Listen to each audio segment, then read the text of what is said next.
Brad, how's it going? Hey, Jordan, good to see you, man. See you as well. Thank you so much for joining in again on Prevail Pro Tips. I'm very excited to hit capital sin number one.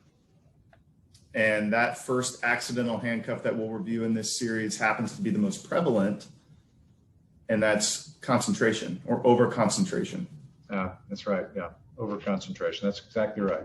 It Sneaks may up seem on you. simple, yeah, but what does overconcentration mean from your experience? Sure. Yeah. Well, it's you're a victim of your own success, and it sneaks up on you because the better you do, and the more wealth that you accumulate, and you have a successful business, it all ends up sitting inside that business. And so, if you're like most entrepreneurs, you start the business, to create personal wealth. You have a passion for it, but more than anything else, you do it for your family. Right. And what happens is that you're working 7 hours or 7 days a week and 24 hours a day, and that's only because there's only 7 days a week. Otherwise, you'd work 8. And so, consequently, your life is poured into your business, and you wake up one day and you say, "My gosh, most of what I have is connected to this business."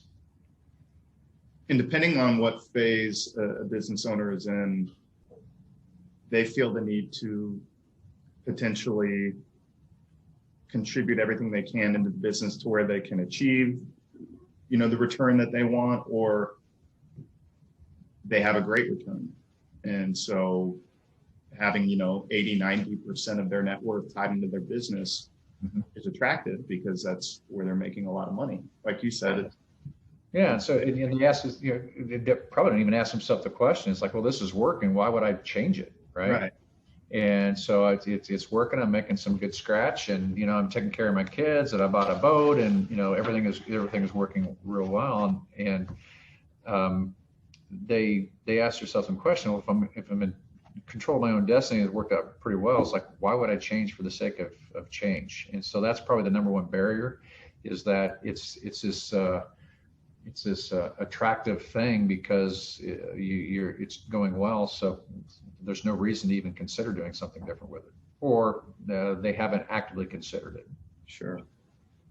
So do you think that blinds business owners a little bit from recognizing the risk of overconcentration? And if so, what are some other reasons why? Yeah, absolutely. Business owners are smart guys. I mean, just as a class, and so Right. they likely have advisors. They probably got an accountant. They got an attorney. They've got a personal financial advisor, and the personal financial advisor, the CPA. Who do they call for advice with it? And they likely have heard about modern portfolio theory and don't put all your eggs in one basket. And there's a pie chart, and you allocate your assets in a pie chart.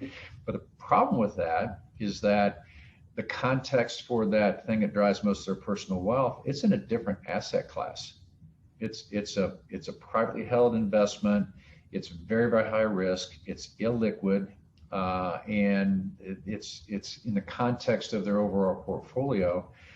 They may never have actively considered that big slug of wealth they have relative to their pie chart. It's a very, very risky asset in the allocation, and that creates a blind spot for them because it's their end all and be all. But in the context of a overall financial planning, it's they don't see that the same way as a person that would be an employee would see it. That makes sense. To wrap things up, I wanted to ask you a question. What would you encourage small business owners to ask themselves as kind of a takeaway from this first video? Yeah, so I probably a couple things. I would encourage them to think about their business in the context of portfolio allocation and financial planning, because generally speaking, this kind of an asset class that's just kind of a high risk, you might put 5 to 10% of your wealth in that, because of the risk profile associated with it. Okay. And so I would ask a planner about that portfolio allocation and start a conversation in that context. And so maybe we'll see where it leads, but that's one question I would ask. The Okay. second one I would ask is the return profile on the capital that you pour back into the business. And so, at least when I work with companies, we're always talking about, utilization of that cash and where do you get it? How do you use it? Do you borrow it? Do you put equity back into it? Do you recap the company? And everybody wants to know what the return profile is. And one of the blind spots you have as a business owner, it's just kind of on auto pay. And so whenever I get cash out of the business, I put it back in the business. And if I make some more money, I'll take some money out to pay myself.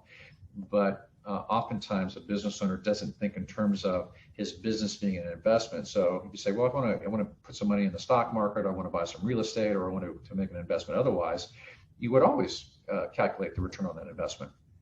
And that's a blind spot for entrepreneurs, is that they don't think about money, putting it back in the business in the same way. So when you talk about balancing your portfolio, what your concentration is with your business, you need to think about, what would my return expectations be on that? And they're going to be high. They're going to be very, very high. It's going to be private equity or venture capital kinds of returns.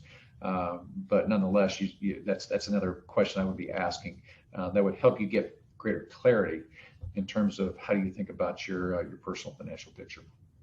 Wonderful. Thank you, Brad. I appreciate you breaking that down. And I'm excited to hit capital sin number 2, which is focused around liquidity. Yep, absolutely. Stay tuned, guys.